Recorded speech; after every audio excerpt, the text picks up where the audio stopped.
नमस्कार दोस्तों, welcome to my YouTube channel A to Z techno. दोस्तों 2 अगस्त को लॉन्च किए हैं मोदी जी ने ई रूपी। ये एक्चुअली क्या है और ये कैसे काम करेगा, इस वीडियो में इसी के बारे में हम लोग डिटेल में समझेंगे। दोस्तों मैं आपको बता दूं कि ई रूपी जो है ये बेसिकली जो है यूपीआई सिस्टम के तरह ही काम करता है, लेकिन क्या है ये एक तरह से एडवांस वर्जन ऑफ यूपीआई है। जैसा कि हम लोग यूपीआई पेमेंट करते हैं, गूगल पे करते हैं, फ़ोन पे करते हैं, तो क्या करते हैं हम लोग क्यूआर कोड स्कैन करके किसी को भी पेमेंट कर देते हैं। तो ये जो सिस्टम है ये बेसिकली यूपीआई बेस्ड ही सिस्टम है, लेकिन जो प्रोसेस है वो थोड़ा सा एडवांस वर्जन है यूपीआई सिस्टम से। ई रूपी का जो प्रोसेस है, ई रूपीज़ का जो पेमेंट सिस्टम है, ये एडवांस वर्जन ऑफ यूपीआई है। दोस्तों चलिए इसको समझते हैं कि ये कैसे काम करता है और ये क्या है एक्चुअली। दोस्तों ई रूपी जो है ये अभी अभी स्टार्ट हुआ है, अभी अभी लॉन्च हुआ है 2 अगस्त को, जिनको ये नरेंद्र मोदी जी ने अभी अभी लॉन्च किया है इसको। और यूपीआई जो है ये 11 अप्रैल 2016 से ही लॉन्च हुआ है और ये मार्केट में चल रहा है, लोग पेमेंट सिस्टम को फॉलो कर रहे हैं। तो दोस्तों अभी ये है क्या दोस्तों, ई रूपीज़ जैसा कि मैं आपको बता दूं, ये एक सिस्टम्स है जिसके थ्रू आप पेमेंट कर सकते हैं किसी भी पर्सन को, एक पर्सन से दूसरे पर्सन को। तो इसका जो प्रोसेस है, जैसे यूपीआई में हम लोग क्या करते हैं, यूपीआई में हम लोग क्या करते हैं, किसी का भी क्यूआर कोड लिए कुछ सामान खरीदे और उनको उनसे क्यूआर कोड लिए और क्यूआर कोड को स्कैन करके उनको इमीडिएटली पे कर देते हैं। तो अभी ई रूपीज़ में क्या है, ई रूपीज़ में इसका सिस्टम थोड़ा सा अलग है और थोड़ा सा एडवांस है, यानी कि ये यूनिक तरीके से है। तो इन दोनों को जो है ई रूपी और यूपीआई को ये जो बनाने वाला है एक जो है वो एनपीसीआई, यानी कि इसका फुल फॉर्म है national payment corporation of India. यानी कि ये जो यूपीआई है और ई रूपी है, इनको बनाने वाला ये है एनपीसीआई। तो यानी कि जो भी पेमेंट सिस्टम, यानी जो भी हम लोग ऑनलाइन पेमेंट सिस्टम करते हैं, यानी पेमेंट हम लोग ट्रांसफ़र करते हैं, किसी एक अकाउंट से दूसरे अकाउंट में पेमेंट देते हैं या ट्रांसफ़र करते हैं, कोई भी ट्रांजेक्शन करते हैं, वो सारा जो सिस्टम है वो एनपीसीआई के ही अंडर में होता है। तो दोस्तों अभी समझते हैं कि एनपीसीआई ये काम कैसे करता है। दोस्तों एनपीसीआई काम कैसे करता है, दोस्तों ये एनपीसीआई जो है एक क्यूआर कोड जनरेट करके देता है और क्या करता है, जैसे आपका मोबाइल है, आपके मोबाइल पे एक क्यूआर कोड जनरेट करके देगा, क्यूआर कोड आप स्कैन करेंगे, आपका पेमेंट हो जाएगा। तो यानी कि अब जो ये नया वाला जो वर्जन है ई रूपी, इसमें क्या होगा, इसमें आपको मिलेगा एक क्यूआर कोड। जैसे एनपीसीआई क्या करेगा, एक क्यूआर कोड आपको देगा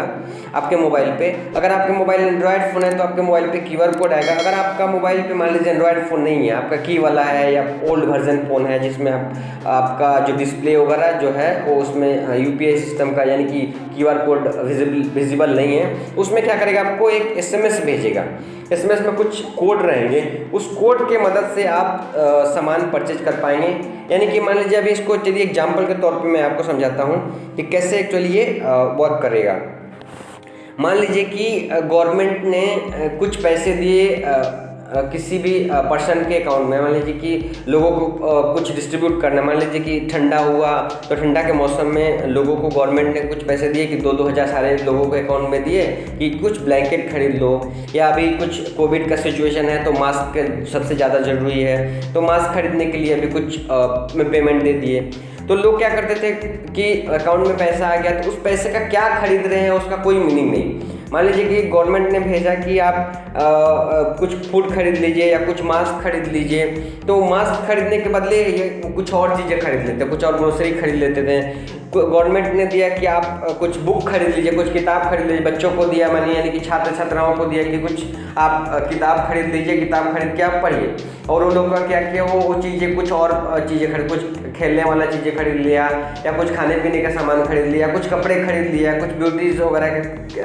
क्रीम्स वगैरह कुछ चीज़ें खरीद लिया। तो वो एक्चुअली स्पेसिफिक यूज में नहीं होता था, गवर्नमेंट देती थी किसी और पर्पज़ से और यूज किसी और पर्पज़ से हो जाता था। तो इसका जो सही इस्तेमाल करने के लिए ही ये जो ई रूपी यूपीआई सिस्टम है इसको गवर्नमेंट ने लॉन्च किया है। तो तो इसमें मान लीजिए अभी चलिए एग्जाम्पल के तौर पर समझते हैं। मान लीजिए ये किसान भाई साहब हैं, इनको गवर्नमेंट ने 2000 रुपये का QR कोड बना के दिया। और क्या किया कि इनको किस लिए दिया, इनको बोला कि आप ये QR कोड लीजिए और 2000 रुपये का आपका QR कोड है, आप क्या कीजिए खाद खरीद लीजिए और खाद खरीद के आप अपने खेतों में डालिए ताकि आपका फसल अच्छा हो, ज़्यादा से ज़्यादा हो। तो पहले ये सिस्टम क्या होता था कि अगर मान लीजिए गवर्नमेंट को खाद खरीदने के लिए पैसे देने हैं तो क्या करता था, गवर्नमेंट किसान के अकाउंट में 2000 रुपये डाल दिए और किसान ने क्या किया, अपना उस पैसे का क्या खरीदा वो कुछ मतलब जस्टिफाई नहीं हो पा रहा था। किसान ने क्या किया, कुछ और खरीद लिया, कुछ खाने का सामान खरीद लिया या कुछ बच्चे के लिए खिलौना खरीद लिया, कुछ बियर वगैरह खरीद लिया, दारू वारू खरीद लिया, यानी जो भी उसको अच्छा लगा वो खरीद लिया, क्योंकि वो तो 2000 रुपये कैश है, वो तो हर जगह चल रहा है, तो वो जो चाहे वो 2000 रुपये का खरीद सकता है। लेकिन अब का सिचुएशन जो अभी जो ई-रूपी सिस्टम जो लागू हुआ है, इसमें क्या करेगा, इसमें अगर मान लीजिए कि गवर्नमेंट ने अभी क्या करेगा, गवर्नमेंट कैश नहीं देगा, यानी कि उनके अकाउंट में कुछ पैसे देगा लेकिन वो पैसे वो विड्रॉल नहीं कर पाएंगे और सारी चीज़ें नहीं खरीद पाएंगे। अगर गवर्नमेंट ने मान लीजिए उनको खाद खरीदने के लिए दिया पैसे हैं कि 2000 रुपये लीजिए और ये आप यूरिया खाद खरीद लीजिए या जो भी खाद आपको ज़रूरत है वो खरीद लीजिए, तो उनको खाद ही खरीदना पड़ेगा। ऐसा नहीं कि अब खाद खरीदने के लिए दिया, जाके आप ग्रोसरी खरीद लीजिए, चावल दाल खरीद लिए या कुछ खाने की चीज़ें खरीद लीजिए या कुछ दारू वगैरह पीने के लिए खरीद लिए, ये चीज़ें नहीं कर सकते हैं। अभी क्या करेगा एनपी से, अभी मान लीजिए अब क्या करेगा सिस्टम, देखिए एक्चुअली कैसे करेगा। अभी मान लीजिए कि गवर्नमेंट ने इनको 2000 रुपये दिया, इनको क्या करेगा, इनके मोबाइल पर एक QR कोड भेजेगा और उस QR कोड को क्या करेगा, अभी एनपी से क्या करेगा, 3 QR कोड बनाएगा। तो एक QR कोड क्या करेगा, एक किसान को दे देगा,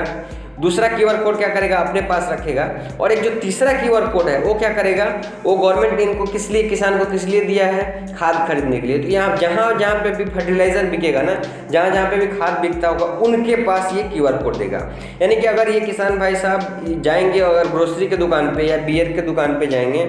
कि हमें कुछ बियर दे दीजिए, तो यहाँ पे ये QR कोड इनवैलिड बताएगा, यानी कि वहाँ पे वो उनका QR कोड काम नहीं करेगा। इनको क्या करना पड़ेगा, इनको जाना पड़ेगा खाद के दुकान पे, उनको खाद लेना है, खाद लेने के बाद वो QR कोड दिखाएंगे दुकानदार को, तो QR कोड स्कैन करेगा तो वहाँ पे उनका QR कोड वैलिड हो जाएगा। यानी कि जिस पर्पस से गवर्नमेंट देगी उनको पैसे, वही पर्पस ये यूज कर सकते हैं, उसका कुछ अलग यूज नहीं कर सकते हैं। एक और एग्जाम्पल लेके समझते हैं। मान लीजिए कि ये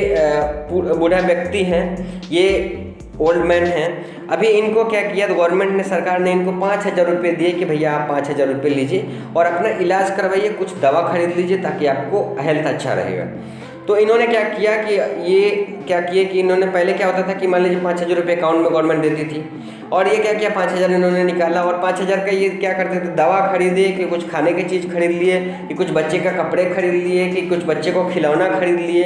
तो वो जस्टिफाई नहीं हो पाता था। ये लोग ज़्यादा तौर से वही करते थे, लोग क्या करते थे 5000 में से 2000 का दवाई खरीदे, सामान कुछ खरीदे और बाकी 4000 रुपये का क्या किया, बच्चे का खिलौना खरीद लिए या बच्चे का कुछ कपड़े खरीद लिए। तो इस केसेज में क्या होता था कि जो पैसे होता था गवर्नमेंट किसी और पर्पस से देती थी और यूज किसी और पर्पस से हो जाता था। लेकिन अभी के केस में जब ये UPI सिस्टम लागू हो गया है ना, ई-रुपीज UPI सिस्टम, अब क्या करेगी गवर्नमेंट, अब इनको क्या करेगी, ये जो दादाजी हैं, ये जो ओल्ड मैन हैं, इनके मोबाइल पे एक QR कोड भेजेगी, यानी कि 5000 रुपये का QR कोड देगी और एक QR कोड क्या करेगी, एक QR कोड दे देगी उनको दवाई के दुकान वाले, यानी कि जो भी मेडिसिन शॉप होंगे उनके दुकान पे दे देगी और एक QR कोड जो होगा मेडिसिन शॉप या आपका हॉस्पिटल्स उन पे, उनको सब पे भेज देगी ताकि ये जब भी जाए मेडिसिन खरीदने या हॉस्पिटल में जाए तो ये QR कोड वैलिड हो सके। यानी कि इनको फाइनली क्या करना पड़ेगा, 5000 रुपये का या तो मेडिसिन खरीदेंगे या तो इनको इलाज करवाना पड़ेगा हॉस्पिटल्स में, यही चीज़ें कर सकते हैं, दूसरा अलावा इसके अलावा कुछ नहीं कर सकते, यानी कि ये स्पेसिफिक यूज के लिए है। एक और एग्जांपल समझते हैं ताकि चीजें आसान हो जाए। अभी देखिए मान लीजिए कि ये मैडम है, ये महतरमा है, ये लेडीज है, इनको क्या करना है, इनके लिए अभी क्या है, एजुकेशन सिस्टम बहुत ही स्ट्रॉन्ग है और गवर्नमेंट ज़्यादा तौर से ध्यान दे रही है कि लेडीज़ लोगों को एजुकेशन सिस्टम ज़्यादा से ज़्यादा प्रोवाइड हो, एजुकेशन ज़्यादा से ज़्यादा प्रोवाइड हो और ज़्यादा से ज़्यादा एजुकेटेड हो। तो अभी क्या करेगी गवर्नमेंट, 5000 रुपये देगी इस लेडीज़ मैडम को कि आप ये 5000 रुपये लीजिए और ये आप क्या कीजिए, बुक खरीद लीजिए, किताब खरीद लीजिए।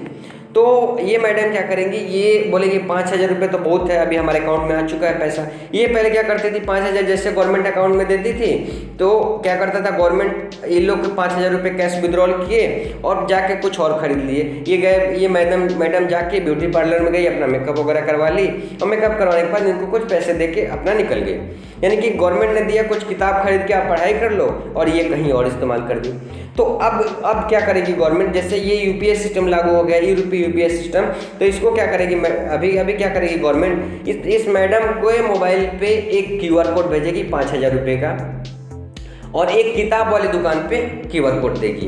ताकि जब भी ये मैडम किताब खरीदने जाए तो ये क्यूआर कोड वैलिड हो जाए। यानी कि एनपीसीआई क्या करेगा, यहाँ पे एनपीसीआई बैठा हुआ है, एनपीसीआई क्या करेगा, एक क्यूआर कोड इस मैडम को दे देगा और एक क्यूआर कोड क्या करेगा, इस किताब वाले को दे देगा। यानी कि जहाँ पे भी बुक बिकता होगा, जहाँ पे भी नोटबुक बिकता होगा, किताब बिकते होंगे, बुक बिकते होंगे, उनको दे देगा। तो यहाँ पे क्या हो जाएगा, जब भी ये मैडम बुक खरीदने के लिए जाएगी तो ये यहाँ पे इनके क्यूआर कोड वैलिड हो जाएगा। अगर ये मैडम चाहेगी कि नहीं, ये क्यूआर कोड लेके जाते हैं ब्यूटी पार्लर में, अपना मेकअप वगैरह करा लेंगे और वहाँ पे क्यूआर कोड स्कैन करके और पेमेंट कर देंगे, तो ये इस तरह से नहीं हो पाएगा। वहाँ पे क्या बताएगा, इनवैलिड बताएगा, इनवैलिड क्यूआर कोड, यानी कि क्यूआर कोड जो है इनका इनवैलिड है।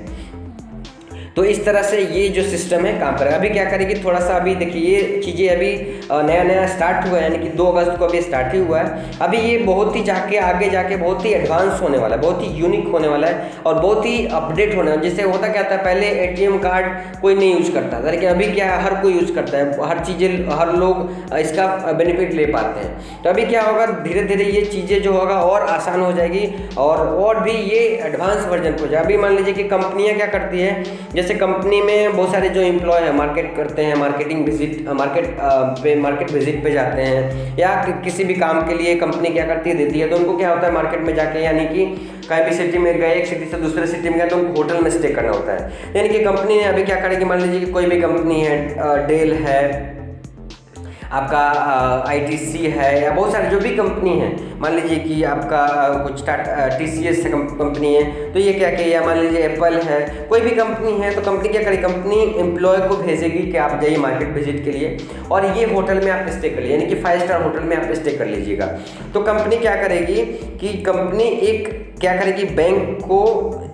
बैंक से एक क्यूआर कोड जनरेट करवाएगी, यानी कि बैंक को बोलेगी कि हमको एक एम्प्लॉय के लिए क्यूआर कोड देना है। अब बैंक क्या करेगा, बैंक करेगा एनपीसीआई को क्या करेगा, एक बोलेगा कि आप क्यूआर कोड बनाइए, मान लीजिए कि 20,000 रुपये का क्यूआर कोड बनाइए और इनको दे दीजिए। तो अभी एनपीसीआई क्या करेगा, एनपीसीआई 3 क्यूआर कोड बनाएगा, एक क्या करेगा, एक जो है बैंक के थ्रू ये कंपनी को दे देगा, कंपनी वाले जो पर्सन है ये क्या करेंगे, एम्प्लॉय को दे देंगे, और एक जो है अपने पास रखेगी एनपीसीआई, कुछ भी गड़बड़ सड़बड़ हुआ तो वेरिफिकेशन के लिए, और एक जो क्यूआर कोड होगा वो क्या करेगी, 5 स्टार जो भी मान लीजिए दिल्ली सिटी में है, तो दिल्ली सिटी में जो भी 5 स्टार होटल होंगे उस होटल वाले को सबको डिस्ट्रीब्यूट कर देगा। यानी कि ये एम्प्लॉय जो भी होगा, जब भी इस कंपनी का एम्प्लॉय होगा, जब भी 5 स्टार होटल में जाएगा तो उनको ये क्यूआर कोड वैलिड हो जाएगा। और अगर मान लीजिए ये चाहेंगे कि नहीं हम कुछ पैसे बचा लेते हैं, ये 5 स्टार में नहीं रख के हम 3 स्टार में रह जाते हैं और कुछ पैसे सेव कर लेंगे, तो जब भी 3 स्टार में जाएंगे रहने के लिए तो क्यूआर कोड दिखाएंगे, तो वहाँ पे ये क्यूआर कोड तो भेजा ही नहीं एनपीसीआई तो सिर्फ 5 स्टार होटल वाले को भेजा है। तो एनपीसीआई जब यहाँ पे 3 स्टार वाले होटल में जाएंगे तो इनको क्या करेगा, वहाँ पे कोड इनवैलिड बताएगा, तो वहाँ पे उनका काम नहीं हो पाएगा, उनको फिर क्या करना पड़ेगा, 5 स्टार होटल में ही स्टे करना पड़ेगा।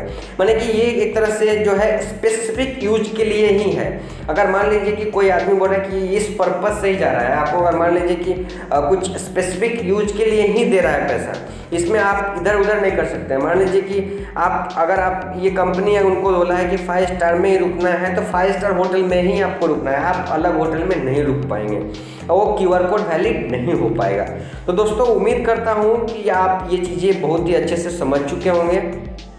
कि ई-रुपीज़ है क्या और कैसे काम करता है। तो दोस्तों इस वीडियो को लाइक कीजिए, दोस्तों के साथ शेयर कीजिए और मैं मिलता हूँ आपसे अगले वीडियो में। तब तक के लिए बहुत बहुत धन्यवाद।